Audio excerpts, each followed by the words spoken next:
Et bonjour à toutes et à tous, on se retrouve aujourd'hui pour une nouvelle vidéo pour mes lectures du mois de septembre. Ça y est, je suis à la bourre, je suis très clairement à la bourre. Mais c'est pas grave, on y va. On est mardi. Ce mois-ci, du coup, j'ai lu 5 romans. Le premier que j'ai lu, du coup, évidemment, c'est le tome 3 et dernier tome de Adopted Love. J'ai même pas parlé des bibliothèques. Est-ce qu'on peut parler des bibliothèques? Ça y est, les bibliothèques sont là. Bon, il y a les décos d'Halloween, du coup, qui sont installées, mais les bibliothèques sont là. Voilà, je suis trop contente. Du coup, le tome 3 d'Adopted Love. Je reste sur mon avis premier qui était que le tome 2, je l'ai pas aimé. Enfin, je l'ai pas aimé. Je l'ai beaucoup moins aimé. Il est intéressant, il est utile à l'histoire, mais pas le coup de cœur. Alors que les tomes 1, surtout le tome 1 et le tome 3, trop bien, j'ai adoré. Je voyais pas d'autre façon. Enfin, la fin est intéressante parce qu'elle n'est pas toute blanche ou toute noire, c'est un peu des deux, mais les deux personnages ont l'évolution qu'ils méritent. Et rien que ça, c'est génial. Ensuite, j'ai lu Un monde plus sale que moi. Alors celui-là, il fait très mal au cœur. On suit... du coup, c'est un livre qui parle de viol, d'agression, du hashtag MeToo qu'il y a eu sur Twitter, je crois, à l'époque. On suit du coup Elsa. Elsa qui a, au début du roman, qui a 17 ans. Et en fait, ce qui est intéressant, c'est qu'Elsa ne parle jamais d'elle, c'est-à-dire qu'on ne sait son prénom que au bout de 200 pages parce que quelqu'un l'appelle, mais sinon elle ne nous dit jamais qu'elle s'appelle Elsa, en fait, on le découvre un peu comme ça. C'est une jeune fille qui a jamais eu de copain, qui a été anorexique, et qui, l'année de ses 17 ans, va rencontrer un garçon qui s'appelle Victor. Et elle a un petit crush, mais sans plus, lui aussi. Et bah, quitte à ce que l'un et l'autre aient un petit crush sur l'un et sur l'autre et qu'ils soient tous les deux célibataires, bah autant se mettre ensemble. Euh, Elsa, au début, elle est hyper contente, elle se dit, mais c'était quelqu'un m'aime, quelqu'un, waouh, veut de moi. Et envisage très très vite de coucher avec, puisque elle est vierge, elle a 17 ans, et toutes ses copines ont déjà couché avec quelqu'un. Ce qui fait qu'au bout de 2 semaines après qu'ils se soient mis ensemble, ils vont coucher ensemble. Alors au début, Elsa elle s'attendait à un truc de ouf, au final c'était nul à chier. Et Victor étant lui aussi vierge, c'était lui aussi sa première fois, lui aussi dit bah, c'était pas terrible, mais on fera mieux la prochaine fois. Sauf que à la base, Elsa, bah, elle a été déçue, elle veut pas spécialement d'une prochaine fois. Mais elle veut le faire pour le faire plaisir et ainsi de suite. Et en fait, dans ce livre, c'est horrible à quel point En fait, elle ne dit jamais non, elle se convainc, elle préfère se convaincre elle que, bah, elle en a envie, ce sera pas long, pourquoi pas, plutôt que de dire non. Et même quand elle dit non, parce que ça arrive à un moment, elle arrive à dire non, et son non n'est pas entendu. Voilà, c'était très dur à lire. C'est un livre, genre, il est pas dur, il est pas violent, parce que vraiment, c'est-à-dire que ça reste, dans le point de vue de Victor, un acte d'amour, mais il a juste pas conscience qu'elle est pas d'accord, juste entre guillemets, hein, évidemment. Euh, et le lecteur sait, en fait, le lecteur comprend ce qui se passe pour Elsa, et c'est ça qui est horrible, en fait. On comprend, elle-même ne comprend pas ce qui se passe, elle le comprend que bien plus tard. Et c'est horrible, petite bichette. euh, faut vraiment que je fasse gaffe à ce micro. J'ai lu Cette fille, c'était mon frère, donc c'est un livre qui parle de transidentité, et il est trop bien. Truc très intéressant, on n'a pas le point de vue de la personne transgenre, on a le point de vue de la petite sœur qui s'appelle Regan, qui du coup est la petite sœur de Liam Luna, du coup qui est le personnage trans, qui est né dans un corps masculin appelé Liam et qui en fait se considère femme, et du coup Luna. C'est la seule personne qui est au courant, euh, qui le soutient, qui... Voilà. Et on va vraiment évoluer dans le sens où Regan, pour que lui il ait de la place, pour que lui ne souffre pas trop, elle va complètement s'effacer. Et...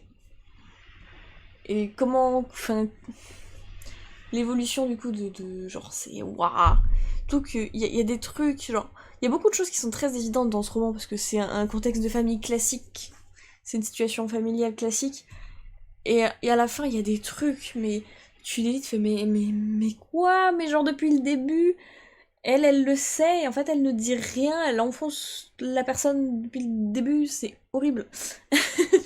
mais il est vraiment génial. Genre pour parler de transidentité, j'ai lu très peu de livres, je crois, qui parlent de transidentité. J'en ai même pas un qui me vient en tête, mais celui-là fait vraiment très très bien le taf. Et il est très, très accessible niveau plume, niveau vocabulaire. Genre il est classé jeunesse, il me semble, ou young adulte, donc vraiment accessible à tous. Vraiment, c'est une pépite.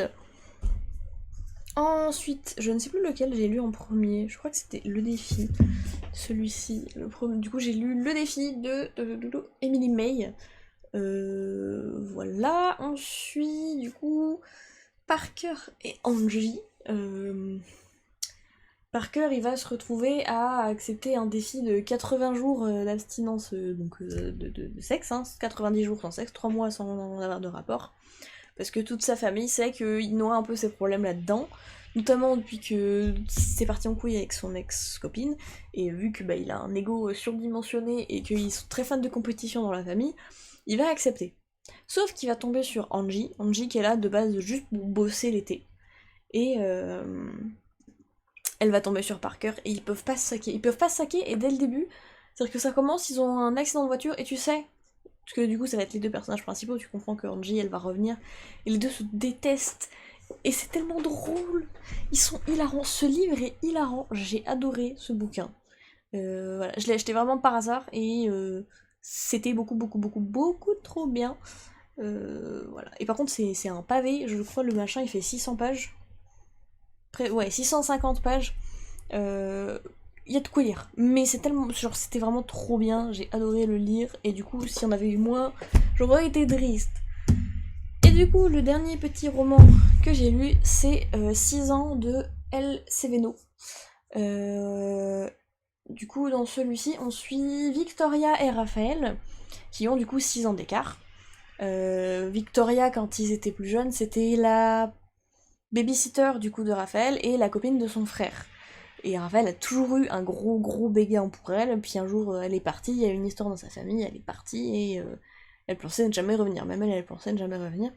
Sauf qu'elle finit par revenir parce que sa grand-mère meurt et elle veut s'installer dans son appart, retaper la boutique pour en faire un café de lecture, elle a plein de projets donc elle revient et elle va retomber du coup sur son ex et sur le petit frère de son ex, Raphaël, qui est toujours amoureux d'elle. Sauf que son grand frère, le grand frère de Raphaël, est toujours aussi amoureux d'elle. Voilà. Et du coup, il veut lui prouver que il est vraiment amoureux et que c'est pas des cracks. Je l'ai bien aimé. Franchement, c'était une très bonne lecture. Mais il y a des moments, c'est-à-dire que les personnages du coup ont 6 ans de différence. Je crois que Raphaël est majeur, genre il a 18-19 ans, et elle du coup elle en a 24-25. Il y a un vrai décalage. Le décalage de maturité, il est vraiment là. C'est-à-dire que vraiment, Raphaël, des fois, a des comportements de gamin. Et c'est très agaçant. C'est très chiant, vraiment. Il y a des fois, il fait des réflexions et t'es en mode, mais arrête d'agir comme un gosse. Et en fait, c'est un gosse. C'est exactement ce qu'il est. C'est un gosse qui sort avec quelqu'un de plus mature. Et forcément, on sent ce décalage. Et c'est vraiment très bien écrit. Même si Raphaël, il mériterait des tartes. Il évolue, il comprend en fait ses erreurs et le fait que agir comme le petit enfant qu'il est, ça n'aide pas. Ça ne sert à rien. Et c'est très bien. Du coup, c'est tout pour les romans. Ça va être très rapide comme update lecture, comme d'habitude. Quand je regarde, les gens, ils font toujours des updates lecture de 30 minutes. Et moi, ça dure toujours 20 minutes max. Mais c'est pas grave. Qu'est-ce que j'ai lu ensuite? Ils sont pas dans l'ordre. J'ai relu, pour le coup, c'est une relecture. La série complète des Shigehime. Voilà. Shigehime, ouais, je les avais lus il y a un moment. Et là, du coup, avec Halloween et tout, je me suis dit que j'avais envie de les relire. Donc, je me suis retapé toute la série. Puis, vu que je les ai ramenés du coup de chez mes parents, je me suis retapé toute la série. Et c'est toujours trop bien. J'aime toujours autant.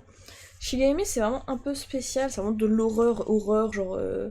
On voit des cadavres, il y a des gens à Walp. Genre, vraiment, il n'y a aucun.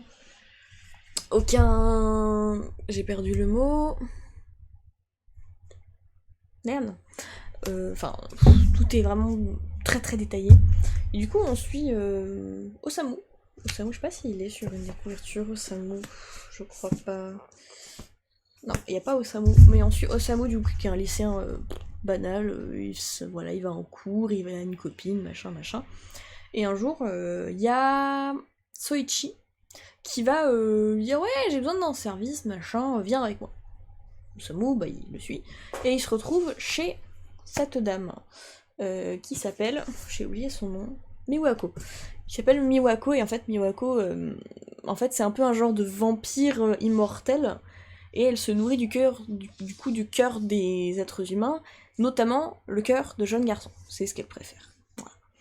Et en fait, Soichi l'a ramené là pour qu'elle le tue, et qu'elle bouffe son cœur, parce que merde quoi, t'as la belle vie, fais chier, moi j'ai une vie de merde.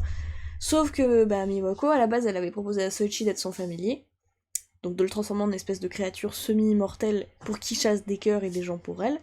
Sauf qu'elle l'avait choisi parce qu'il avait rien à perdre, et en fait elle s'est rendue compte que quelqu'un qui a tout à perdre justement, bah, sera un meilleur familier que lui, donc elle le sacrifie et elle transforme Osamu en son familier.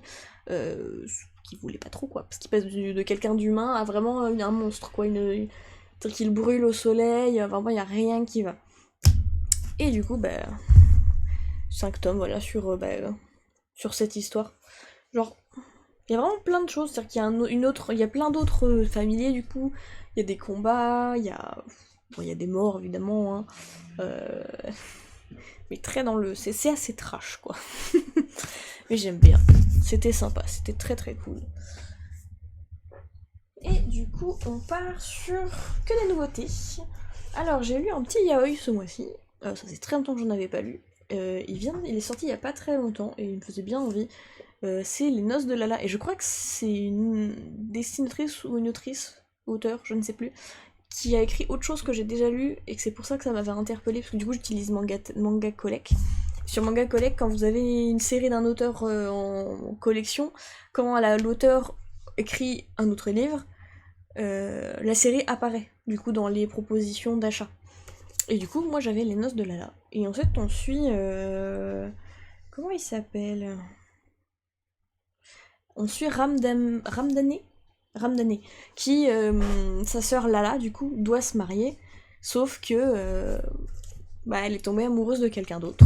Donc elle va fuir avec ce quelqu'un d'autre et demander à son frère de se faire passer pour elle, parce que du coup, c'est son frère jumeau. Pendant ce mariage, et qu'après, il se taille, machin.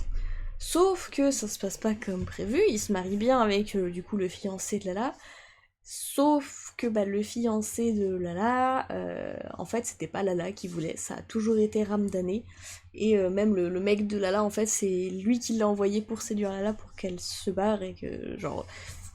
C'est un truc, genre je me dis mais à tout moment, du coup elle t'épousait quand même et t'avais l'air complètement con. Mais voilà, il y a eu donc évidemment yaoi, donc scène de cul entre mecs, voilà. Qu'on se le dise. Mais très bien. Les dessins vraiment sont très jolis. J'ai vraiment la patte graphique est vraiment très mignonne, très simple mais voilà. J'essaie de montrer des trucs qui spoilent pas. Genre vraiment les pages sont vraiment très jolies. Mais voilà, Les Noces de Lala. Ensuite, j'ai commencé une petite série toute choupie. C'est Les Caprices de la Lune. C'est une petite série, il me faisait de l'œil depuis un moment, et du coup j'ai les 3 premiers tomes, donc là j'en ai lu 2 ce mois-ci, j'irai peut-être pour lire le 3ème le mois prochain, enfin du coup ce mois-ci, pendant le mois d'octobre. Mais voilà, j'ai lu les 2 premiers tomes des Caprices de la Lune. On suit du coup Ayumu, du coup, qui est la jeune fille aux cheveux bleus, et Luna, qui est le garçon. Et Ayumu, elle a 1 an de plus que Luna, et en fait, dès qu'il la rencontre, il s'amuse à la faire chier, mais tout le temps. Et en fait, c'est qu'il a un gros crush sur elle, mais il sait pas comment lui dire, et du coup, il s'amuse à se moquer gentiment, à l'embêter, machin. Et du coup, à l'arrivée de Luna au lycée, Ayumu, elle est déjà en première année de lycée, et il l'embête en fait. Et c'est très marrant de voir qu'il fait plein de petites déclarations, et en fait, elle comprend pas. Elle comprend pas qu'il parle d'elle à chaque fois, c'est-à-dire qu'à un moment, il lui fait ouais, moi j'aime bien les filles un peu maladroites, un peu tête en l'air, un peu machin, quoi. Et elle fait ouais, bah c'est tout le contraire de moi, quoi. Alors que c'était elle qui décrivait, mais juste elle s'en rend pas compte. Et du coup, c'est très mignon. Il y a 9 tomes sortis pour l'instant. Mais voilà, très très chou les Caprices de la Lune. Et du coup, la dernière série, et pas des moindres, c'est The Holy Grail of Eris. C'est incroyable. Je suis vraiment tombée sur cette série par hasard en bossant, parce que du coup je bossais avant dans un espace culturel, et juste en rangeant le livre, bah, je suis tombée dessus. Alors les couvertures déjà, voilà, les couvertures sont magnifiques. Voilà, j'adore ces couvertures. Et le tome 4 est vraiment sorti genre... Aïe. Juste après que j'ai acheté les 3 tomes. Donc je me suis dépêchée de les lire pour pouvoir lire le tome 4 direct. Et c'est vraiment trop bien. On suit du coup ces 2 personnages. Donc il y a Connie, donc la petite blonde, de la famille Eris. Non, de la famille Grail. C'est Connie Grail. Et cette dame-là, c'est Scarlett Castiel. Scarlett Castiel, elle a été... j'ai décapitée. C'est totalement ça, mais c'est pas comme ça que je voulais le dire. Elle a été condamnée à mort 10 ans avant du coup le moment où l'histoire se passe. Et en fait, 10 ans plus tard, Connie va en une réception de noble, machin, parce que sa famille est noble. Et elle va tomber du coup sur Scarlett Castiel, mais elle va pas faire gaffe que c'est, parce que quand Connie a assisté à l'exécution, elle était petite, elle avait 4 ans je crois, 3 à 4 ans, donc elle fait pas spécialement le lien, juste pour elle c'est une dame qui est trop jolie, et en fait il y a une jeune fille dans cette soirée qui va humilier Connie, et Connie étant novice dans les bals nobles et tout ce genre de trucs, elle panique, elle peut rien faire, et Scarlett Castiel va du coup l'aider, prendre possession de son corps et la défendre. Et en fait, elles vont faire un genre de pacte où Connie aide, enquête sur qui a causé du tort à Scarlett Castiel, parce que Scarlett Castiel, ça a toujours été une emmerdeuse de son vivant, mais il n'y a jamais rien eu spécialement qui faisait qu'elle pouvait être condamnée à mort. C'est que quelqu'un a mis son petit nez là-dedans et a fait en sorte que ça arrive. Et du coup, elle veut savoir qui est la personne coupable. Donc ensemble, elles vont arpenter toutes les soirées nobles, pour rencontrer tous les gens que connaissait Scarlett Castiel, pour réparer le nom des Grail, c'est pas le mot que je cherche, mais pour que la réputation des Grail prenne aussi, parce que c'est quand même leur fille aînée, elle a rompu un mariage, voilà quoi.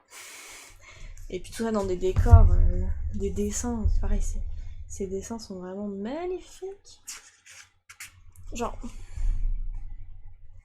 très du coup robe de soirée, j'adore. Vraiment trop fun. Voilà. Et du coup, c'est tout pour ce mois-ci. Alors, je dis c'est tout, mais en vrai, c'est énorme comparé à ce que je lis actuellement. Parce que je suis en train de lire Le Prince Captif en intégrale édition collector. Sauf qu'il fait 700 pages. Et c'est pas 700 petites pages, c'est vraiment 700 pages très denses, avec un vocabulaire quand même assez compliqué. Puisqu'on est sur un vocabulaire chevalier, on est sur un vocabulaire... voilà, c'est très très rempli, très long à lire. Et donc j'ai en fait là, ouais, c'est le seul truc que j'ai ce mois-ci, donc je pense que je vais lire à côté des mangas et des BD, histoire d'avoir un peu de contenu pour le mois prochain, parce que si je parle juste de Prince Captif, je ne suis pas rendue. Pardon. Enfin bref, tout ça pour dire, voilà, j'ai lu du coup 5 romans, et niveau manga, j'en ai lu 12, on est pas mal, on est pas mal. Sachant que du coup ma pile à lire n'augmente pas tellement, puisqu'en fait le peu que je... genre le tir que je lis, la quantité que je rachète. Là je dois être à une trentaine de livres à lire, mais après j'ai beaucoup de mangas. Je dois avoir une vingtaine de mangas sur tout ce que j'ai à lire. Faut juste que je les lise quoi. Mais avec le Prince Captif ça me prend du temps. Mais enfin bref, ce sera tout pour cette vidéo. N'hésitez pas à me dire ce que vous avez lu du coup durant le mois de septembre, ce que vous prévoyez de lire ce mois-ci, etc. etc. comme d'habitude.